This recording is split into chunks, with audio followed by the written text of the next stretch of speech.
옆 사람에게 한번 인사하겠습니다. 주님의 이름으로 사랑합니다. 주님의 이름으로 사랑합니다.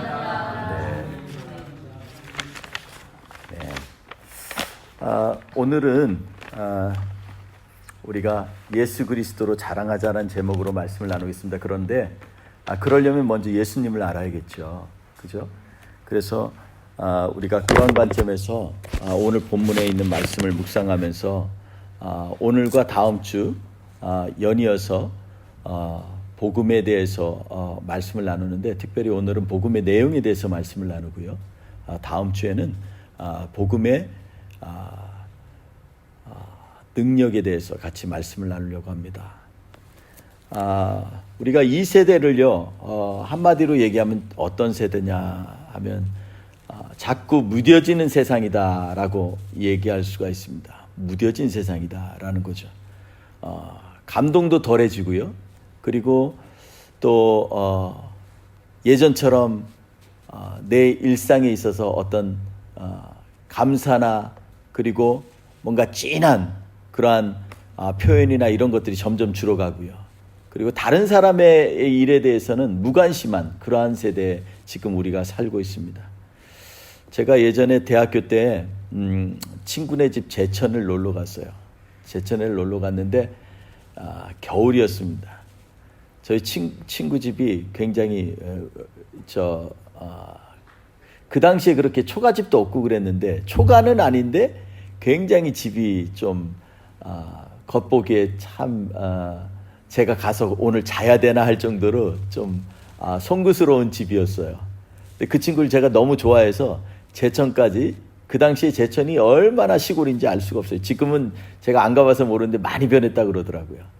충청도에서도 제천 그러면 잘 사람들 안 가려고 그래요. 제천, 단양 이런 곳을.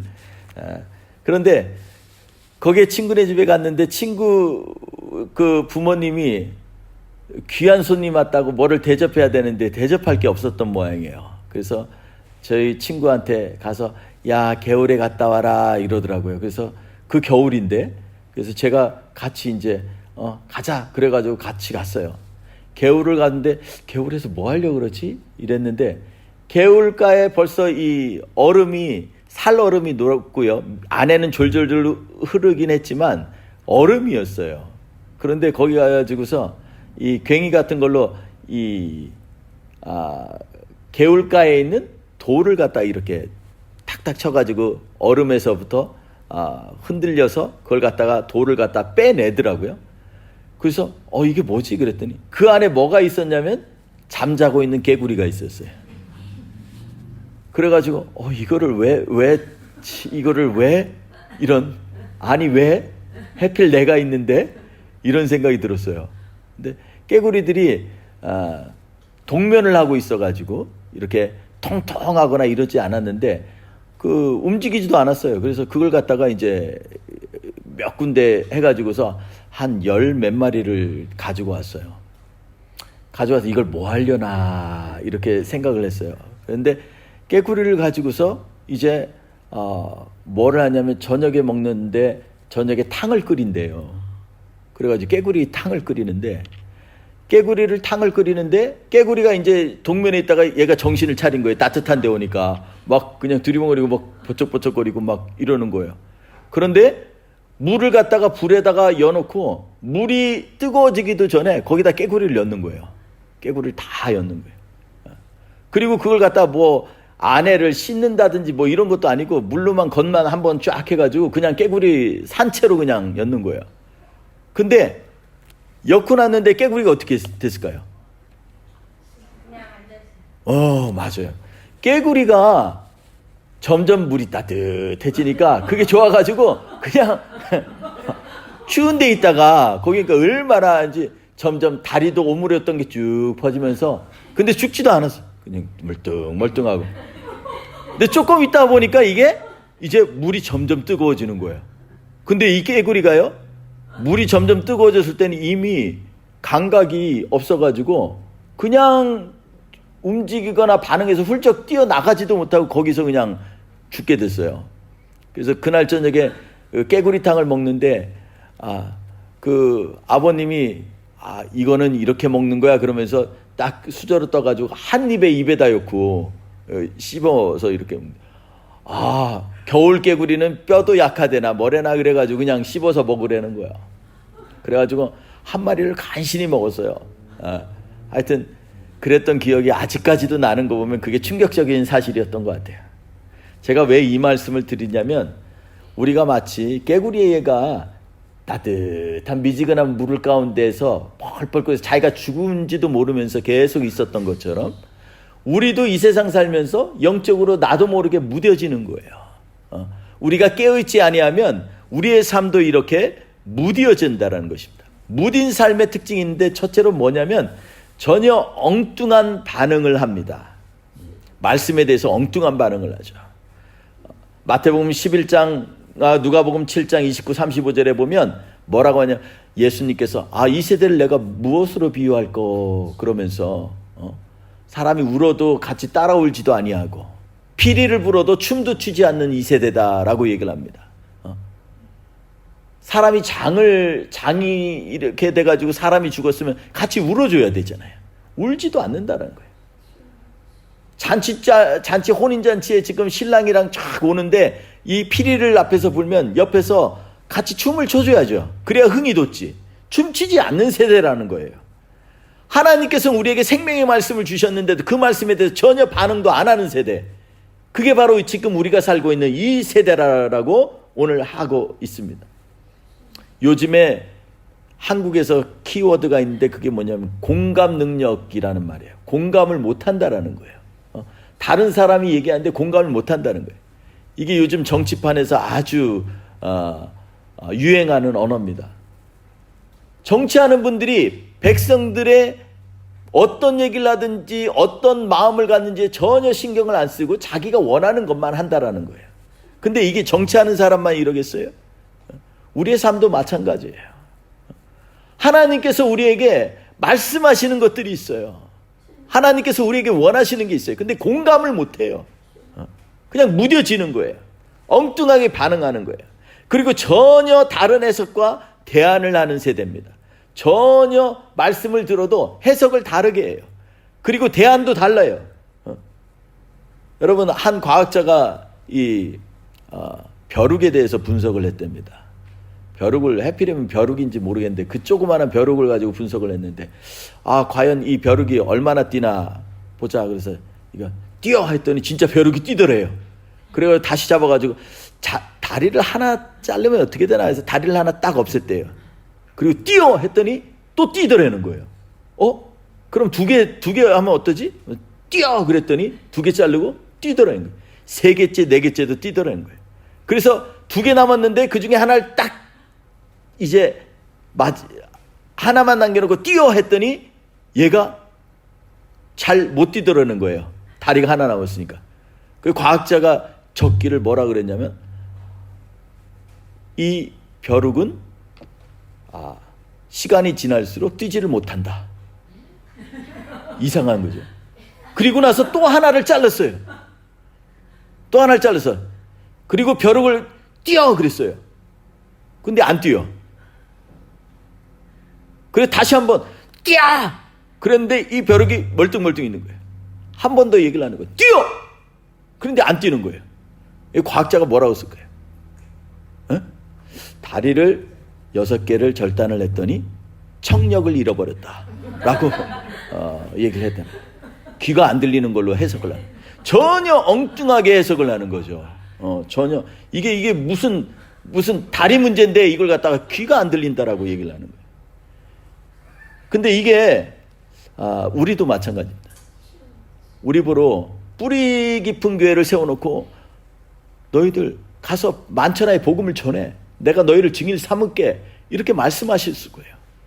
근데 우리는 전혀 엉뚱한 거 하고 있어요. 하나님께서 우리에게 복 내리셔서 우리에게 입술 주시고 팔다리 주시고 그리고 눈과 귀를 주셨는데 볼 것은 보지 아니하고 행할 것을 행하지 않는 우리의 삶들이 얼마나 안타까운지 알 수가 없다라는 것입니다. 왜 그럴까요? 저는 오늘 말씀 가운데에서 이것이 바로 우리가 복음의 핵심과 관계가 있다고 생각합니다. 왜냐하면 하나님의 말씀은요, 다른 것과 틀려요. 여러분, 세상도 좀 가만히 관찰을 해보세요. 세상이요, 움직이는 게 힘이 있을까요? 안 움직이는 게 힘이 있을까요? 움직이는 게 힘이 있다고 생각하죠. 근데 움직이는 것은요, 안 움직이는 것들을 통해서 이게 힘을 받는 거예요. 여러분, 지구가 움직이죠. 근데 이 안에 있는 핵이 이게 기능을 못 하잖아요. 지구가 그러면은 좌전이 서버린대요. 도는 게 서버린대요. 우리도 하나님께서 우리에게 뭐라 그러셨어요? 하나님의 말씀은 살아서 운동력이 있고 좌우의 날선 어떤 것보다 예리하고 및 우리의 관절과 골수와 생각까지도 쪼개고도 남음이 있다 그랬어요. 하나님 말씀 자체가 힘이 있다라는 것입니다. 그러니까 우리가 본질을 더 깊이 묵상할수록 우리의 삶 가운데 하나님의 역사하는 힘이 강하다라는 것입니다. 아멘. 여러분, 해석하지 못하고 제한하지 못하고 엉뚱하게 반응하는 것은요, 본질에 대해서 우리가 깊이 묵상하지 않았기 때문입니다. 예수님을 알고 따르는 것도 마찬가지입니다. 복음을 알아야 됩니다. 교회 안에서는요, 복음의 기초가 확실해져야 됩니다. 오늘 본문 말씀 3절 4절에 보면 복음에 관해서 간략하게 요약하는 말씀이에요. 3절에 볼까요? 3절 같이 한번 읽어보겠습니다. 3절 시작.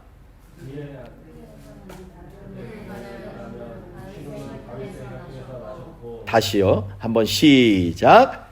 야, 말하기는 시내. 네, 아멘. 첫째로 우리가 오늘 복음의 3절 4절에 두 가지로 특히 복음을 간략하게 요약을 하셨어요. 로마 교회의 바울 사도가. 근데 첫 번째는 뭐냐면 그의 아들에 관하여 말씀하고 있는 거예요. 그의 아들에 관해. 누구의 아들이요? 하나님의 아들. 그죠? 하나님의 아들. 육신으로는 다윗의 혈통에 나셨고 라고 얘기를 하고 있습니다. 우리가 이 말씀을 보면 전통적으로 우리가 신학적으로 해석할 때 뭐라 하냐면 왜 다윗의 혈통에서 나셨고를 강조했을까? 이 해석이 있어요. 첫째는 뭐냐면 이 다윗은 사무엘 선지자한테 어떻게 했어요? 하나님으로부터 택정받고 기름 부음을 받았죠.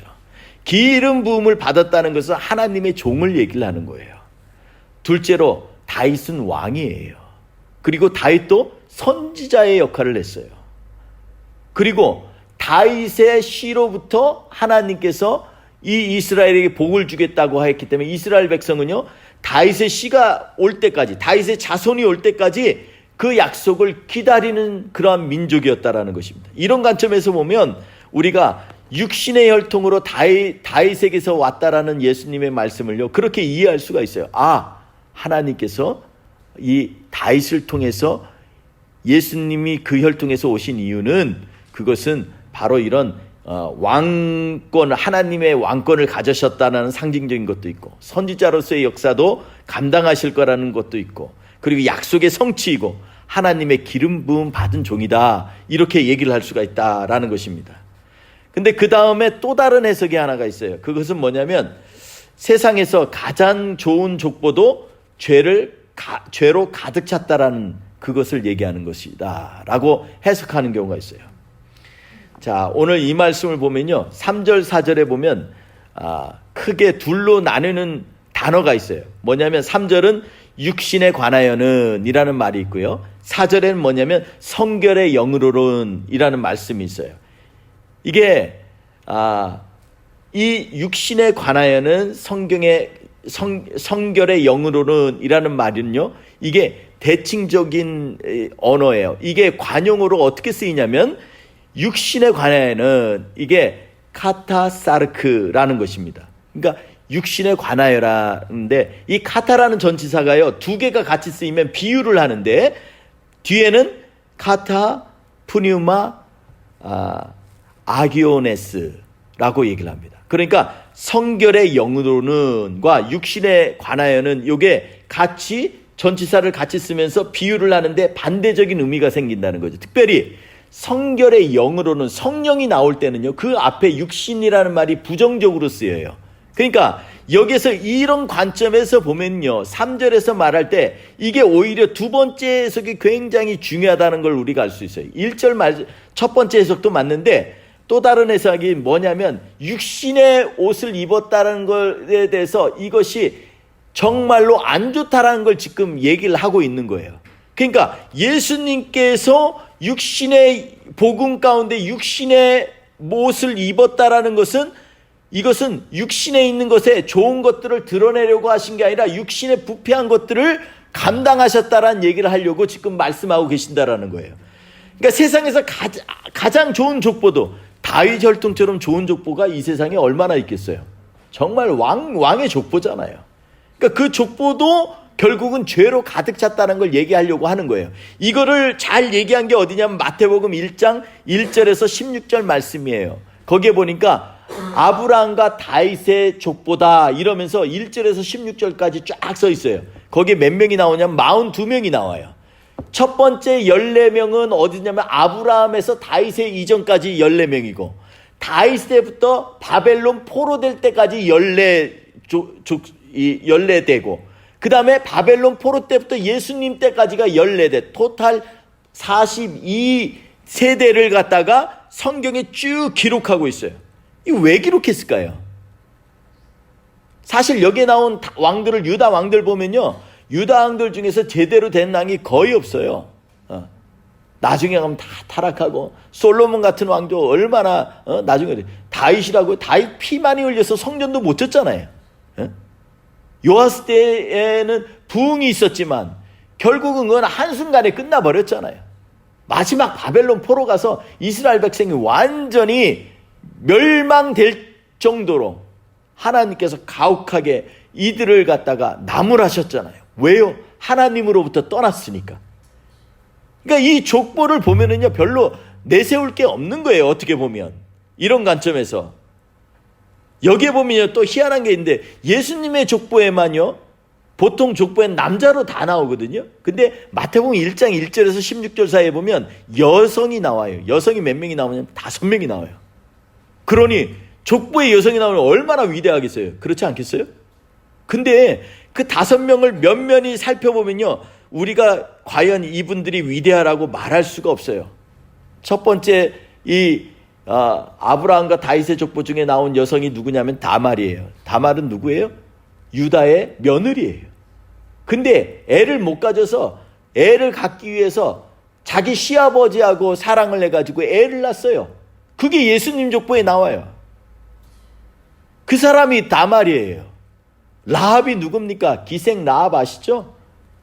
기생 라합이에요. 이런 사람이 예수님의 족보에 있다라는 거예요. 룻은 어떤 사람입니까? 신실하게 자기 시어머니를 잘 모셨지만 결국은 자기 남편 말고 다른 남자한테 시집간 여자예요. 그리고 거기에 보면 마태복음에 보면 우리아의 아내라고, 밧세바라고도 안 해. 우리아의 아내. 왜 그랬을까요? 그건요, 죄성을 강조하니라고 그러는 거예요. 남의 여자를 뺏어가지고 다윗이 사랑을 해서 낳은 게 누구예요? 솔로몬이잖아요. 그러니까 이거는요, 완전히 철저하게, 이거 보면요, 창피해요. 만약에 우리 집 족보에 이런 게 있다, 이건 가문의 수치잖아요.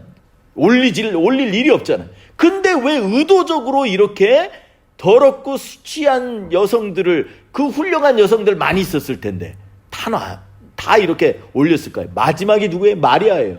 우리가 볼 때는 정말로 남자를 모르는 마리아지만 세상 눈으로 볼 땐 남자 모르는 여자가 어떻게 자녀를 낳아요? 세상 눈으로 보면 이 여자도 결혼하기 전에 애를 가진 여자예요. 부정한 여자예요. 그러니까 예수님 족보에 나온 5명은요, 인간의 눈으로 보면요, 부정하고 불결하고 정상적이지 않은 여자들이었다라는 거예요. 그러면 왜 하나님께서 이 마태복음 1장 1절에서 16절까지 성령의 감동으로 이렇게 쓰셨을까요? 그거는요, 하나밖에 없어요. 그건 뭐냐면 거기에 보면 또 다른 보이지 않는 단어가 계속 반복되는 게 있어요. 뭐가 있냐면 나타라는 거예요. 낳고 나타라는 거예요. 나타라는 말은요, 이 말은 다른 의미가 있는데 뭐냐면 있게 되다라는 뜻이에요. 여러분, 이게 의미가 상통하지 않아요? 낳으니까 있는 거잖아요. 있게 되다라는 뜻이에요. 근데 시편 2편의 7절에 뭐라고 했냐면 하나님께서 왕을 선택하시고 그 아들 예수님께 예수님을 미리 예언하시길 뭐라 그러냐면 너는 내 아들이라 오늘날 내가 너를 낳았도다. 여러분 이거는요 하나님의 주권적인 사역이세요. 우리가 모두가 다 자손을 낳으니까 이게 정말 별거 아닌 것 같죠. 이건요 생명을 걸고 나는 게, 옛날에는요 여자가 애를 낳을 때는요 이건 생명을 걸고 나는 거예요. 하나님께서 이 낳다라는 의미로 하나님께서 직접 내가 오늘날 너를 낳았도다. 이건 뭐예요? 생명을 걸고 낳았다라는 거예요. 무엇을 위해서? 우리의 이 더러운 죄악들을 감당하시기 위해서 그러셨다라는 거예요. 그러니까 이 말씀이 얼마나 중요한 말씀이겠어요. 그러니까 제일 전 육으로는 다윗의 혈통에 나셨으니 이 말은요 다윗의 혈통이기 때문에 정통성이 있다 이 얘기보다는 오히려 오늘 본문에서 뭐를 얘기를 하고 있냐면 우리의 더럽고 완전하지 못하고 하나님 앞에 가까이 갈 수 없는 인간의 존재인 것들을 선포하시는 거예요. 그런 가운데서 예수님이 오셨다라는 거예요. 왜? 이 모든 것들을 다 짊어지시기 위해서. 이게 복음이라는 거예요. 우리의 죄를 우리의 힘으로 안 된다는 거죠. 그런데 누가 이 죄의 문제를 감당할 수 있는 거예요? 그게 바로 예수 그리스도라는 거예요. 그래서 이 말씀이 복음의 핵심인 거예요. 우리는요 복음하면 십자가의 보혈과 십자가의 예수님이 달리신 것만 말씀하는데 그거는요 더 기초가 되는 복음은 뭐냐면 이 모든 죄악된 세상을 위해서 거룩하신 하나님께서 모든 죄의 형상을 입으시고 이 땅에 오셨다라는 거예요. 그래서 하나님이 오늘날 내가 너를 낳았다라고 말씀하시는 거예요. 그러니 이게 얼마나 중요한 것이겠어요. 두 번째 복음의 핵심이 있는데 그것은 뭐냐면 4절 말씀입니다. 4절 같이 한번 읽어볼까요? 4절 시작. 영으로는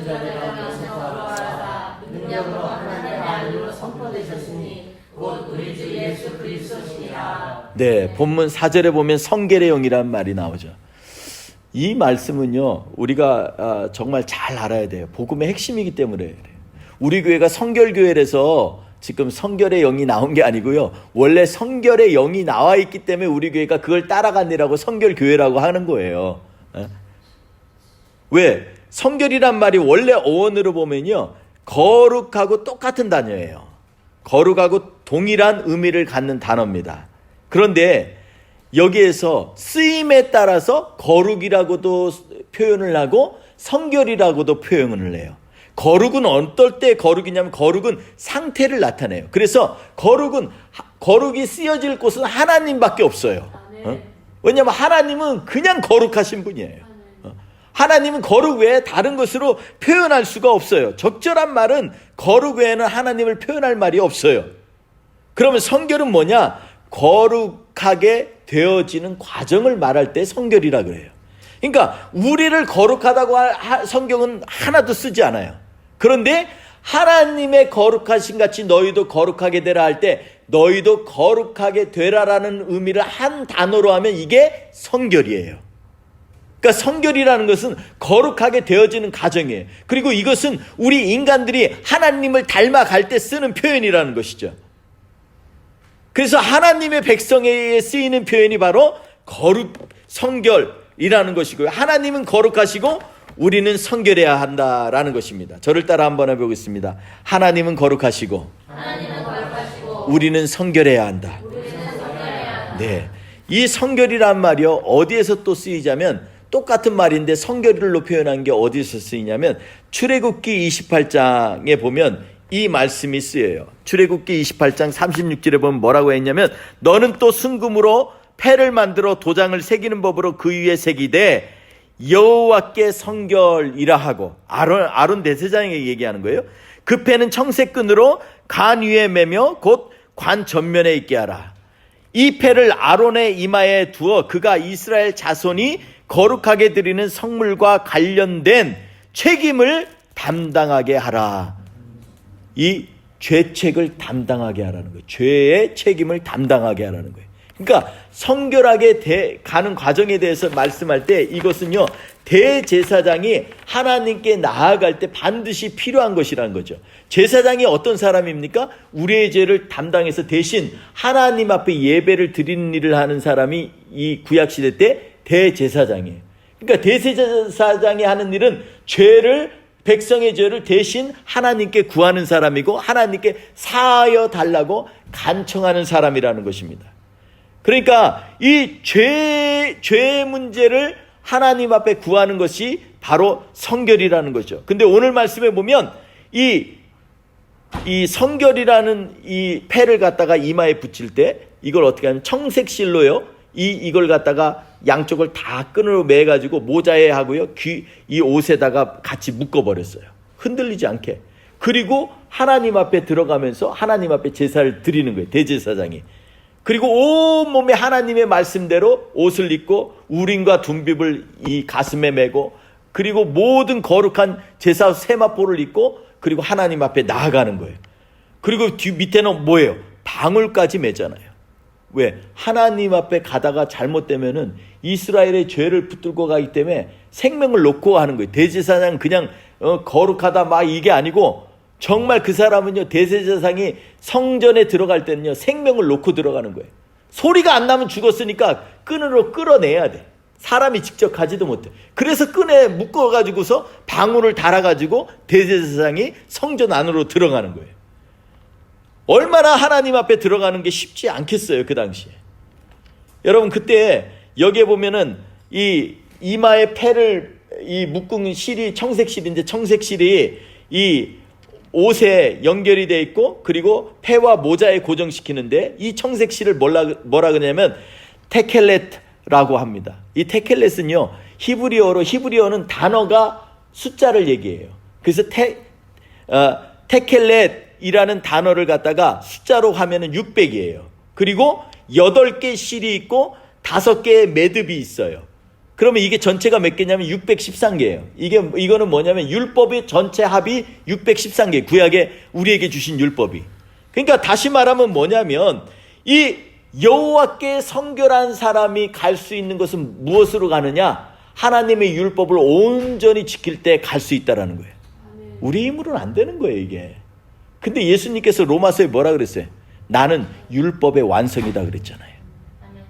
그러니까 이 얘기는 예수 그리스도로 말미암아서 온전히 우리가 성결하게 될 수 있다는 걸 말씀하고 있는 겁니다. 그가 이스라엘에 거룩하게 드리는 성물과 관련된 이 죄책을 담당하게 하라라고 아론에게 명령하신 거예요.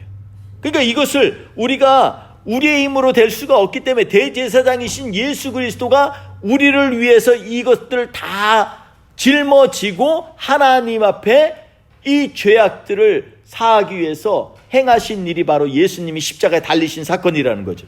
민수기 15장 39절에 보면 여호와의 모든 계명을 기억하고 행함으로 하나님 앞에 거룩하라 라고 말씀하고 있습니다. 이 얘기는 다시 말해서 예수 그리스도를 따르는 것이 우리가 거룩하게 될 수 있는 유일한 방법이라는 것을 말씀하고 있습니다. 지난 수요일날 우리가 말씀 나눴죠. 거룩하게 되는 방법에 대해서 말씀 나눴죠. 죄에서 돌이키는 것일 때 하나님은 거룩하다고 말씀하고 있어요.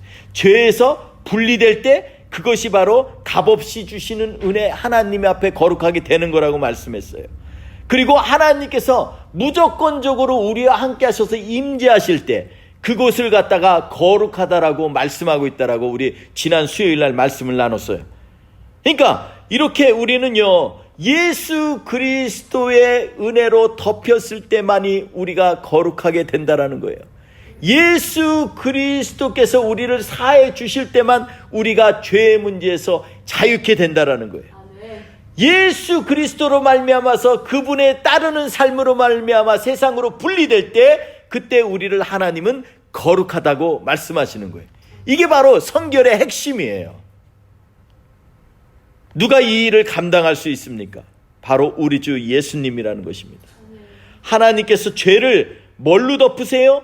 그의 아들 예수 그리스도의 보혈로 덮으신다라고 선포하십니다.